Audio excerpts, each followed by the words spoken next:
시몬 베드로의 장모가 열병으로 누워 있습니다. 베드로가 장모를 모시고 있었습니다. 그러면 여러분 언뜻 생각나는 거 있지요? 베드로의 후계자가 지금도 있죠. 누굽니까? 누가 지금 베드로의 후계자라 그래요? 교황이라 그러죠. 베드로가 결혼 안 했기 때문에 교황도 결혼 안 한다. 재밌죠? 결혼 안 했으면 장모가 있어요, 없어요? 예? 결혼 안 한 사람도 장모가 있어요? 성경 잘 유의해서 보시기 바랍니다. 분명히 성경에 베드로의 장모입니다. 장모를 모신 베드로, 결혼한 사람으로서는 당연할 수 있습니다. 그렇죠? 뭐 장모가 연로하고 부양할 사람이 없으면 사위가 돌봐야 되잖아요. 자, 거기에 대해서 제가 길게 얘기하지 않겠습니다. 성경에 혹 장모 대신 다른 말로 넣을 수 있는지 생각해 보시기 바랍니다. 분명히 베드로의 장모입니다. 그런데 오늘 본문 말씀에 보면 분명히 이렇게 기록되어 있습니다. 야고보와 요한과 함께 누구의 집이라 그랬어요? 시몬과 또 안드레의 집이라 그랬습니다. 29절. 그렇죠? 네, 시몬과 안드레의 집입니다. 자, 시몬의 집에 들어가셨다 예수님께서. 시몬과 안드레의 집에 예수님께서 들어가셨다. 별로 문제될 거 없지요. 그런데 그게 누가 있었다고요? 시몬의 장모가 거기에 계십니다. 사돈관계인데 시몬이 혼자 소유한 집이 아니고 그 동생 형제가 같이 거하는 집에 지금 장모가 계십니다. 그것도 우리가 성경을 읽으면서, 자, 첫째는 베드로의 장모가 있었네, 시몬에게 장모가 있었네, 베드로의 뒤를 이어서 교회를 지도하는 사람들은 결혼을 안 해야 된다 그랬는데, 여러분 신부는 결혼했습니다. 신부의 결혼 제도가 폐지된 것은 1100년경입니다. 오늘날 교회 세습하는 문제 때문에 막 떠들지요. 교회에 교구장을 맡거나 교회의 책임을 맡으면 자꾸 자기 자식들에게 세습을 하는 거예요. 그래서 그 제도를 폐지하기 위해서 주교단 회의에서 앞으로는 모든 신부는 결혼을 하지 않고 독신을 지켜야 된다. 교회사에 나오는 이야기입니다. 그러니까 여러분, 이 장모가 있다는 데 대해서 초대 교회에서는 문제가 되지 않았습니다. 상식적으로 알아야 될 말씀이라 드리는 겁니다. 두 번째로는 시몬과 안드레의 집에 시몬의 장모가 계셨습니다. 사돈관계인데 그 당시에 옹기종기 모여서 함께 사는 풍습을 이해하셔야 됩니다. 그래서 조용히 오늘날처럼 그저 가족이 몇 명 안 되는데 방도 아들 방 따로 있고 엄마 방 따로 있으면 문제가 다른데, 이들이 한 집에 옹기종기 모여 살기 때문에 개인적인 묵상의 시간을 가질 수 있는 여유가 없었어요. 그래서 요한복음 1장, 2장이죠. 2장에 보면 나다나엘이 나오잖아요. 예수님께서 나다나엘이 다가올 때에 네가 무화과 나무 아래 있을 때 내가 보았다 하는 말씀을 하십니다. 굉장히 중요한 얘기예요. 개인적으로 성경을 묵상하고 기도하기에 가장 좋은 것은 바깥으로 나가야 돼요. 그래서 그 당시에 나다나엘의 상징은 무화과 나무입니다. 무화과 나무 아래에서 하나님과 교제하고 기도하고 말씀을 묵상했습니다. 그 사실을 아는 사람은 하나님밖에 없었는데 예수님께서 나다나엘을 보고 네가 무화과 나무 아래 있을 때부터 내가 보았다 그러니까 나다나엘이 깜짝 놀라가지고 바로 당신은 하나님의 아들이십니다. 당신이 바로 메시아이십니다 하고 고백하는 거예요. 그 배경은 그 당시에 유대인들이 우리도 그랬지만은 그래도 우리는 사돈간에 한 집에 사는 것은 참 어렵습니다. 근데 그 당시에 이렇게 옹기종기 사는 풍습이 있었다.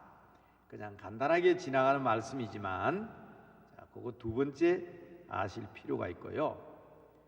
그다음 세 번째로는요. 지금 시몬의 고향이 베드로의 고향이 어딘가 하면 가버나움입니다. 가버나움. 그래서 제가 예수님의 제2의 고향이다 하고 계속 소개를 했잖아요. 가버나움. 베드로의 고향입니다. 안드레와 야고보와 요한 이들의 고향이 가버나움입니다. 예수님께서는 가버나움을 자주 찾으셨습니다. 가버나움에 대해서 한번 설교한 적이 있습니다. 가버나움을 기억하십시오. 여러분 반기독교 운동하는 사람, 기독교를 반대하는 어떤 분이 영화를 만들었는데 영화 제목이 가버나움입니다. 가버나움이라는 영화 한번 보십시오. 아주 비참하게 그려놓은 영화입니다. 그러나 그 속에서도 가만히 보면 하나님의 섭리가 있어서 제가 낮 예배 시간에 가버나움이라는 영화를 소개하면서 거기에서 있어진 전통과 기독교 문화를 말씀드린 적이 있습니다. 자, 오늘 본문 내용은 예수님께서 가버나움 회당에서 사람들을 가르쳤습니다. 그때 한 방해꾼이 나타납니다. 귀신 들린 사람이 소리를 칩니다. 그래서 지난주에 사탄의 정체, 귀신이 도대체 뭐냐 하는 것을 지난 수요일에 말씀을 드렸습니다. 한번 우리 교회 홈페이지에는 또 유튜브에는 이제 수요일 예배도 아마 저장되어 있는 줄 아는데 지난주 혹시 못 보신 분들은 영상으로 확인하시기 바랍니다. 아주 귀신은 귀신 같아요. 다른 사람은 모르는데 예수님을 당신은 위대한 하나님의 아들이라고 소리치면서 예수님의 일을 방해하잖아요.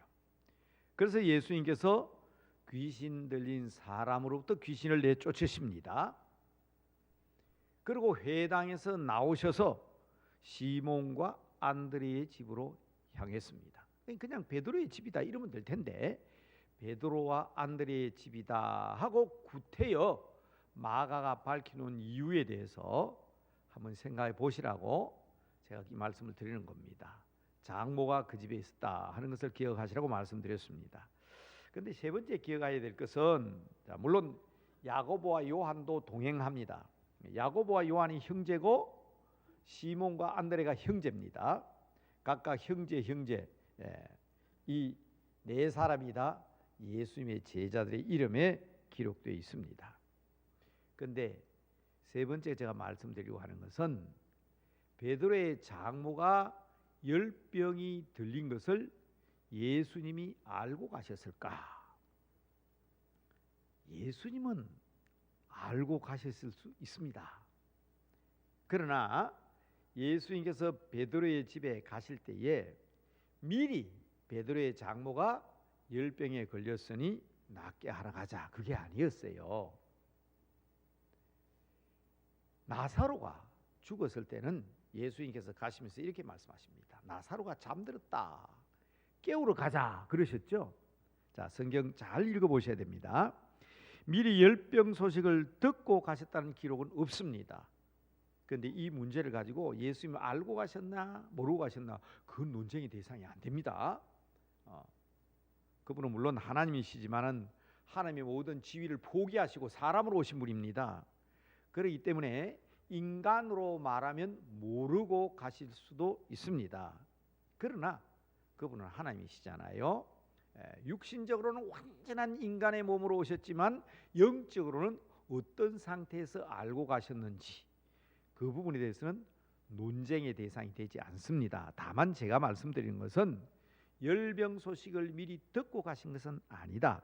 왜냐하면 누가의 기록, 누가복음 4장 38절을 보면 시몬의 집에 들어가셨는데 시몬의 장모가 심한 열병을 앓고 있었다 하는 표현으로 하고 있습니다. 제가 조금 주석을 갖다 붙이면 가서 보니 시몬의 장모가 심한 열병을 앓고 있었고 사람들이 예수님께 간청한 것으로 시몬의 장모가 열병이 들려 있으니 고쳐주셔야 안 되겠습니까? 하고 간청한 것으로 되어 있습니다. 무슨 얘기인가 하니 사람들은 몰랐잖아요. 열병을 앓는 건 몰랐습니다. 그러나 주님은 필요한 곳으로 가셨습니다. 그리고 그곳에 가셔서 이 여인의 열병을 고치셨습니다. 이제 오늘 내용입니다. 자, 저는 특별히 오늘의 교훈 기도 제목을 세 가지로 말씀드립니다. 첫째, 주님이 계시는 곳에는 어떠한 문제도 해결이 됩니다. 고통이 없습니다. 초막이든 궁궐이든 야외든 실내든 어디서든지 회당이든 시몬의 집이든 장소를 구별하지 않으십니다. 주님이 계신 곳이라면 어디든 문제가 해결됩니다. 치유함이 있습니다. 알고 가셨냐 모르고 가셨냐 그게 문제가 되지 않습니다. 언제든지 어느 때라도 시간적 제한도 없습니다. 주님이 계신 곳에는 언제나 평강이 가득합니다. 그런 면에서 우리는 성령님을 모시고 사는 사람들입니다. 주님을 모시고 사는 사람들입니다. 그러므로 우리가 언제든 주님 앞에 구하기만 하면 이 사람들이 예수님께 간청함으로 베드로의 장모가 열병이 나았던 것처럼 따르던 사람이든 찾아오던 사람이든 주님과 함께 있으면 열병이든 중풍병이든 관계가 없습니다. 이방 여인이라도 구걸하는 사람이라도 종이라도 주인이라도 왕의 신하라도 본인이든 가족이든 구별이 없습니다. 주님을 모신 곳에는 치유함이 있습니다. 그 사실을 믿으시고 지금도 우리에게 치유되어야 될 부분들이 많지 않습니까? 그렇잖아요? 여러분, 비단 육체적인 질병만 치유되어야 합니까? 마음의 상처들이 치유되어야 합니다. 마음의 고통이 치유되어야 됩니다. 주눅이 들고 용기를 잃고 좌절하고 낙심하는 사람들도 치유함을 받아야 합니다. 그렇기 때문에 누구든 기도하면 들으시는 주님이시기에 내 자신이 기도하는 것도 중요하지만 우리의 가족들, 우리의 형제들, 그곳에 우리 가족만 있는 것이 아니라 누구를 모시고 있든 장모든 누구든 누구와 함께 하든 주님을 모시고 주님과 함께 이 놀라운 일을 기억하고 기도하는 자세가 필요합니다. 우리 주님은 고쳐주십니다. 두 번째 방법은 여러분, 우리 주님께서 어떻게 고치셨는가를 말씀드리고자 합니다. 안수하시기도 하시고 만지기도 하시고 때로는 말씀으로 때로는 꾸짖음으로 방법은 참 다양합니다. 처근히 여기시는 예수님의 마음은 동일합니다. 불쌍히 여기시는 마음으로 사랑하는 마음으로 고쳐주셨습니다. 저는 지금도 깜짝깜짝 놀라는 게 있습니다. 저는 지금도 제가 어린 시절에 현신의 권사님으로부터 안수를 받고 안차를 받았다는 사실은 평생을 모르고 있었습니다. 남대문 교회 왔어. 그것 한 4, 5년 전에 비로소 저는 알게 되었습니다. 처음 예수를 믿을 때 세례 안 받으려고 도망 다닐 때 권사님 한 분이 저를 찾아다니셨어요. 네 세례 받아야 된다고. 예수 믿은 지 1년이 됐는데 세례 받아야지. 무서웠어요. 저는 무서웠어요. 목사님이 내 마음을 다 아시는 것 같고 내가 어떤 놈이라는 것을 다 아는 것 같아서 문답한다니까 무조건 무서웠어요. 그래서 잡혀갔습니다. 목사님이 제게 물었어요. 야, 너 평생 변치 않고 예수 잘 믿겠냐? 제가 뭐라고 대답했겠습니까? 살아봐야 알죠. 목사님이 말씀하시기를 너 세례 못 받아. 그렇게 대답하면 세례 못 받아. 근데 난 이해가 안 됐어요. 살아봐야 알지. 저는 아마 지금 그렇게 대답하면 세례 안 줄 겁니다. 예수님이 날 구원하시고 하나님 백성 삼아 주셨기에 어떤 일이 있어도 변치 않고 믿겠습니다. 그래야 되는 거 아니에요? 세례 안 줄 줄 알았는데 세례 주시더라고요. 여러분, 저는 명확하게 오순절 성령론에 오순절 세례론에 맞게 성령 세례 받은 사람입니다. 본래는 예수를 믿고 영접하는 것이 성령 세례예요. 목사님은 이 사람 성령 세례 받아야 물 세례를 주는 거예요. 안 믿는 사람에게 세례 주면 안 되잖아요. 그런데 저는 그 이후에 깨어졌습니다. 그 이후에 온전히 성령님의 임재함을 느끼고 예수 믿고 구원받은 사람이고, 그래서 하나님의 일을 하게 된 사람이지 정말 세례 받을 때는 아니었습니다. 그래서 저는 오순절 성령 세례를 보고 야, 이거 꼭 내 얘기하고 있네. 옛날 장로교 성령 세례하고 오순절 세례 성령 세례를 막 부딪혀 가지고요, 알과할부할 때 있었어요. 그때 저는 장로교의 성령 세례론을 강조하면서 믿어야 세례 받지, 성령 세례 받지 않는 사람은 물 세례를 주지 않는다고 강력하게 가르쳤지만, 저는 물 세례 받고 난 뒤에 성령 세례 받은 사람입니다. 그런데요, 그 과정이 참 묘합니다. 바로 그 권사님이 저를 손목을 끌고 부산에 가면 토성 기도원이라는 기도원이 있었는데 그게 저를 끌고 갔어요. 어쩝니까? 밥이라도 그 집에서 먹고 애 가르치는 것보다 권사님 시킨 대로 해야지. 가니까 할머니들이 모여서 기도를 하는데 젊은 사람도 많았어요. 군인들도 있었어요. 어떤 할머니가 제 머리 위에 손을 얹고 기도하는데 그냥 탁탁탁 딛고 넘어가더라, 안수할 때. 그런데 내 머리 위에는 한참 머리 위에 손을 얹더니 누우라는 거예요. 그래서 누웠습니다. 이 할머니가 제 몸을 더듬기는데 얼마나 간지러운지.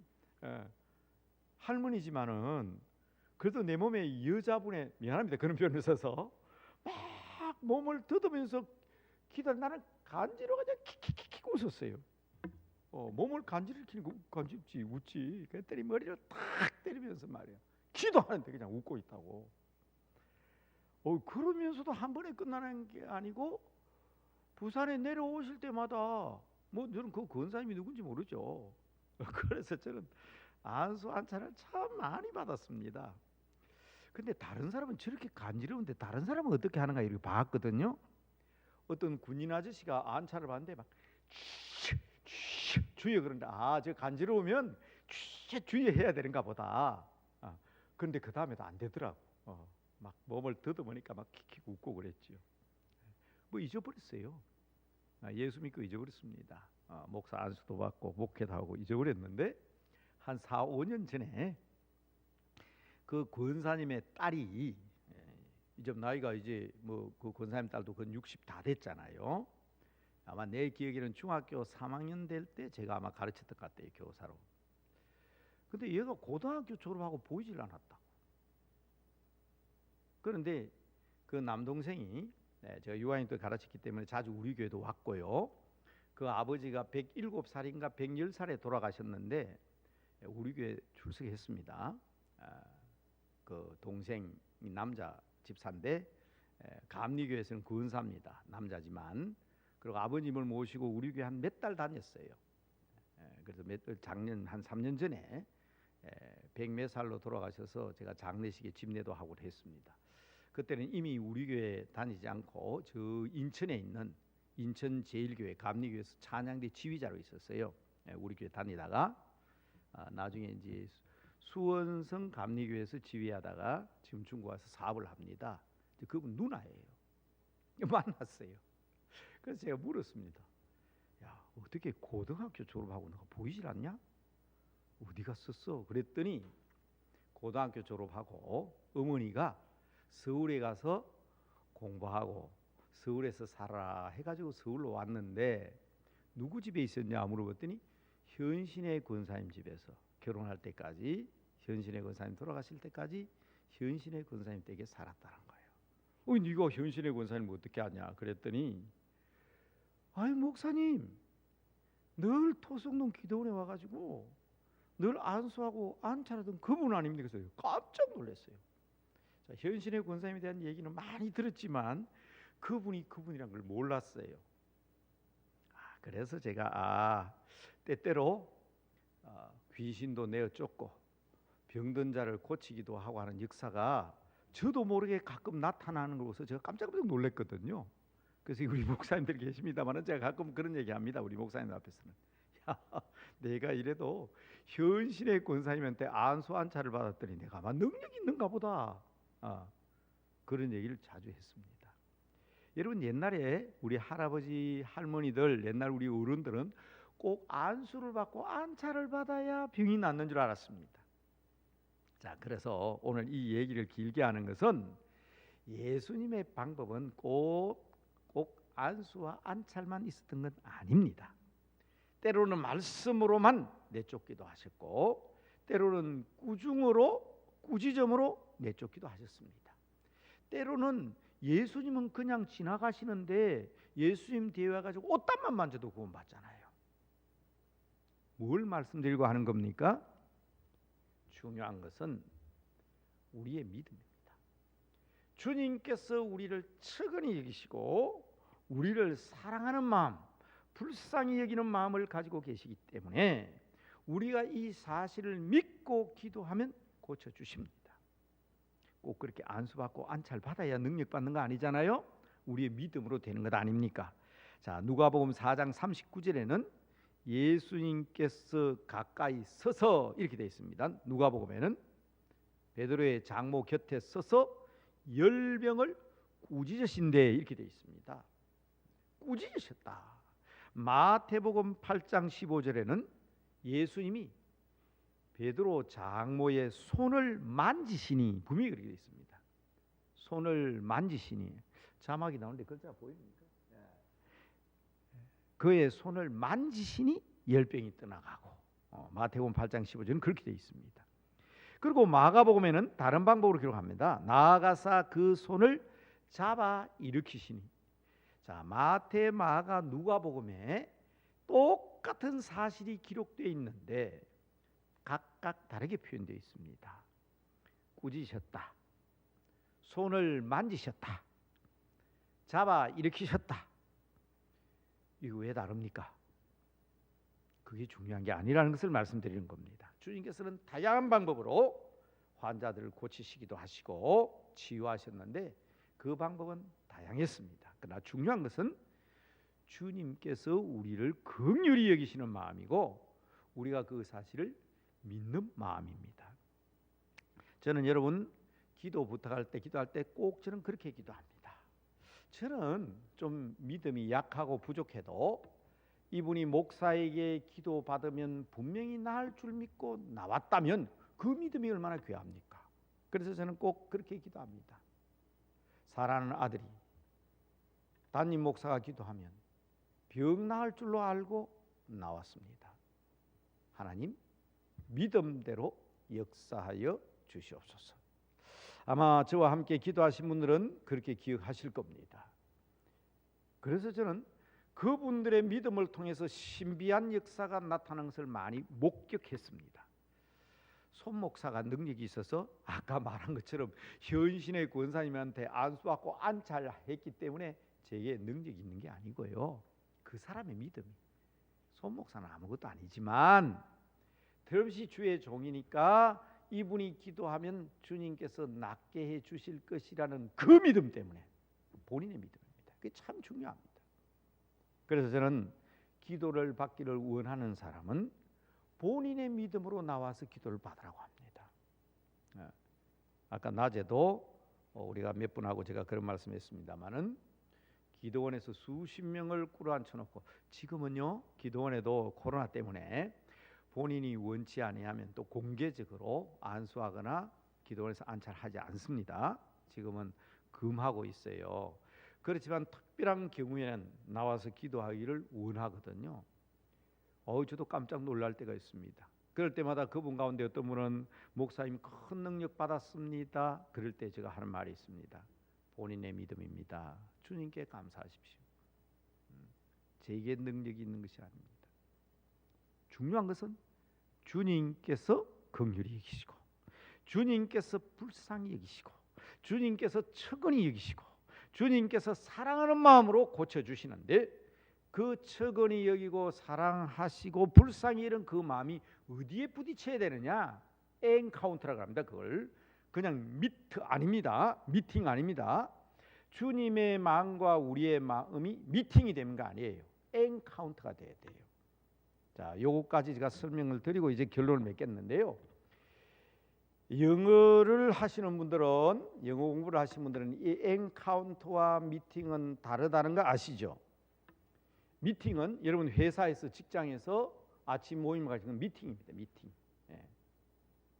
직장이라는 밴드가 있어가지고 미팅이 되는 거예요. 밴드가 끊어지면 미팅은 끊어집니다. 밴딩 정도가 아닙니다.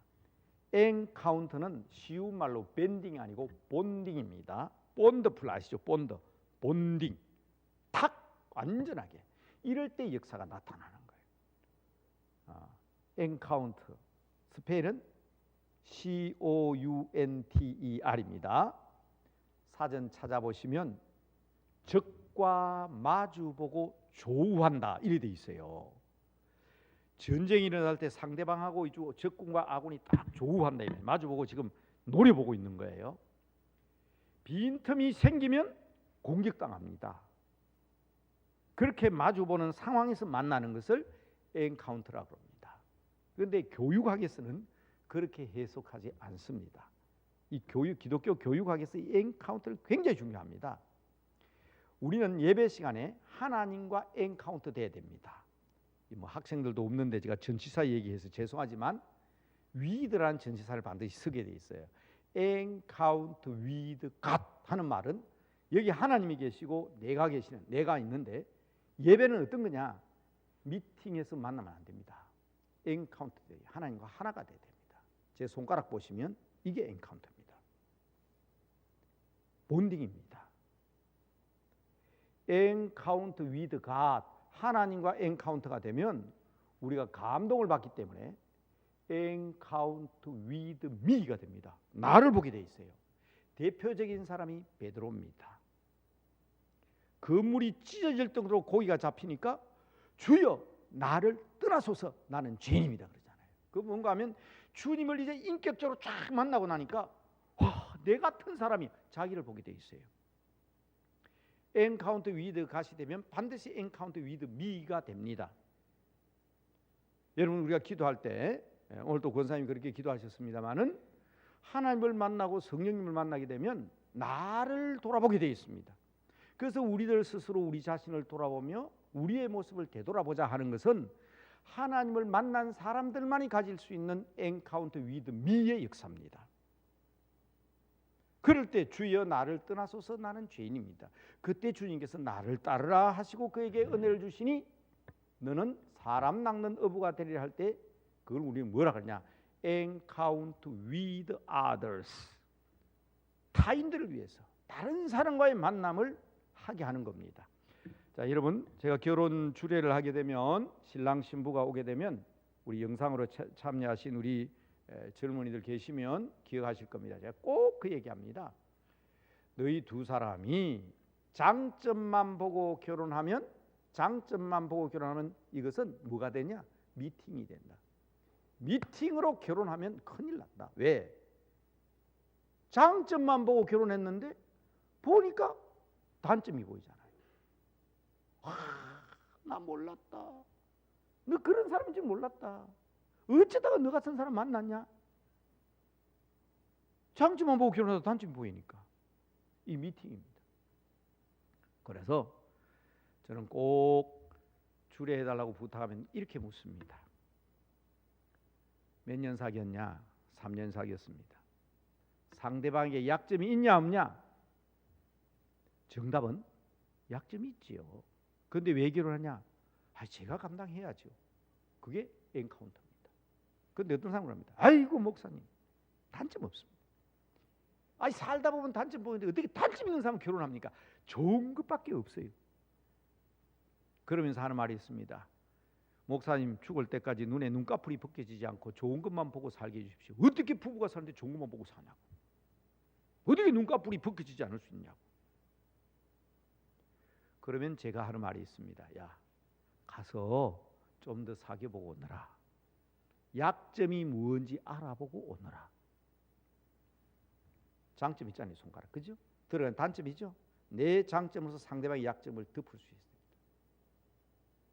그래 이 엔카운터가 되는 거예요. 결혼에 살다가 단점 보이면 저것 때문에 내 하고 결혼했구나. 오늘 뭐 정점을 있으면 자기 혼자 살지 왜 결혼합니까? 내 혼자 다 할 수 있는데. 저것 때문에 결혼하는구나. 내 약점이 있을 때도 상대방이 오고 저 사람의 약점을 내가 감당해야지. 그게 깍지 낀 것처럼 본딩 되는 거예요. 얘는 그저 밴드가 사랑이 식어지고 나이가 들고 끊어지면 헤어지는 것이 아닙니다. 미팅이 아니라 이 엔카운터. 그래서 이것을 기독교 교회에서는 만남의 기독교 교육이라 그렇게 가르칩니다. 선생님들이 학생들을 가르칠 때 하나님과의 만남, 엔카운터 되게 하는 게 교사의 가장 중요한 사명입니다. 여러분 정말 중요한 것은 이 설명이 너무 길어졌는데 좀 기도하기 위해서 좀 간단히 말씀드린다 하면서도 좀 알아듣기 해드려야 되겠다고 자꾸 하다 보니까 길어져요. 이해하시고요. 예수님의 긍휼히 여기는 마음, 불쌍히 여기는 마음, 우리의 약점을 보고 다가오시면 우리는 약점이 있는 대로, 아픈 그대로, 병든 그대로, 모자라는 그대로, 죄 있는 그대로 나가서 주님의 거룩한 피로, 대속의 피로 우리의 약점을 덮어버리고 우리가 주님 앞에서 엔카운터 될 때 여기에 하나님과 나와의 관계 속에서 역사가 일어나는 거예요. 이 일을 위해서 기도해야 됩니다. 특히 우리 선생님들 또 가르치는 사람들은 주님과의 만남, 엔카운터의 중요성을 꼭 기억하셔야 됩니다. 자, 이제 마지막으로 베드로의 장모가 10병이 나았어요. 마가복음 1장 31절 마지막 부분입니다. 열병이 떠나고 여자가 그들에게 수종되니라. 마태도 열병이 떠나자 곧 일어나 수종을 드렸다고 기록하고 있습니다. 은혜 받은 자로서 당연함을 얘기합니다. 베드로의 장모도 즉시 일어나 수종을 드렸지 않습니까? 우리는 받은 자입니다. 은혜 받은 자입니다. 은혜 받은 자로서 우리의 응답은 우리도 그 은혜 그 사랑 베풀어야 합니다. 오늘 낮 11시에 구역장 예배 시간에도 십자가를 통해서 이 말씀을 말씀드렸고 오늘 새벽기도 시간에도 십자가에 대해서 말씀드리면서 이 말씀을 드렸습니다. 신비하게도 하나님께서는 성령이 역사하시 그러는지 몰라도 완전히 의도적이 아닌데도 불구하고 계속 똑같은 일을 강조하세요. 아침에 새벽기도 시간에 십자가 하면 반드시 세 개를 기억하라 그랬죠. 그리스도인은 십자가의 도를 믿는 사람, 그 능력을 믿는 사람입니다. 그리스도인은 십자가의 도를 따르는 사람입니다. 첫째는 십자가의 능력을 믿고 두 번째 십자가의 도를 따르고 세 번째로는 그 십자가의 사랑을 증거하는 것이다 그랬잖아요. 그게 오늘 이 장모에게도 나타납니다. 이웃을 섬기는 것이 곧 죽게 하는 것입니다. 달란트 비유를 통해서 예수님께서 하신 말씀 기억하시죠? 마태복음 25장 40절 지극히 작은 자 하나에게 한 것이 곧 내게 한 것이니라. 우리 주님께서 주신 은혜에 보답하기 위해서는 우리도 이웃을 사랑하고 이웃의 약점을 내가 품고 그들과 주님이 엔카운터 될 수 있도록 옹졸하거나 편협하지 아니하고 시기하거나 질투하지 아니하고 그들에 대해서 비난하지 아니하고 우리의 가슴을 열고 그들을 품는 것입니다. 베드로의 장모처럼 열병을 알아도 주께서 오시면 다 깨끗함을 얻습니다. 열이 내리고 기운을 차리고 수종을 들 수 있는 힘이 생깁니다. 성도는 주님을 모시고 사는 사람들을 성도라고 합니다. 가나의 혼인잔치집에도 병들어 죽었던 나사로의 집에도 예수님께서 오시니 문제가 해결되었습니다. 죽음의 권세도 극복되었습니다. 주님이 함께 하시면 정말 가장 크고 복된 삶이 됩니다. 그런데 이 복을 받은 사람들은 홀로 누리는 자가 되어서는 안 됩니다. 우리가 병고침을 받는 치유에도 목적이 있습니다. 우리의 문제를 해결해 주시는 데도 주님의 목적이 있습니다. 뭡니까? 바로 그 사실을 알고 깨달았다면 전해야 합니다. 부끄러움 없이 전해야 합니다. 십자가를 따르는 삶이 되어야 합니다. 이제 말씀 한 절만 읽고 같이 기도하겠습니다. 누가복음 9장 23절, 오늘 새벽 시간에 우리가 읽었던 말씀입니다. 아무든지 나를 따라오려거든 자기를 부인하고 날마다 제 십자가를 지고 나를 따를 것이니라. 주님의 뒤를 따르는 여러분들 되시기를 바라면서 베드로의 장모 열병 고치는 이 사건을 통해서 제가 세 가지를 확실하게 말씀드렸습니다. 주님이 오시면 장차 또 오실 거예요. 다시 오실 거예요. 주님이 오시면 모든 문제가 해결됩니다. 주님이 계신 곳에는 고통이 없습니다. 다양한 방법으로 주님께서 고치셨지만 척연히 여기시는 주님의 마음과 나의 믿음이 만나야 합니다. 엔카운터 돼야 합니다. 이 놀라운 능력을 경험한 사람은 그 경험을 통해서 베푸는 삶을 살아야 합니다. 이것이 바로 십자가의 삶입니다. 베드로의 장모 열병 치유를 통해서 항상 이 세 가지를 기억하시고 여러분의 삶에도 이런 역사가 나타나게 되기를 주님의 이름으로 축복합니다. 축복합니다. 다 같이 한번 기도하겠습니다.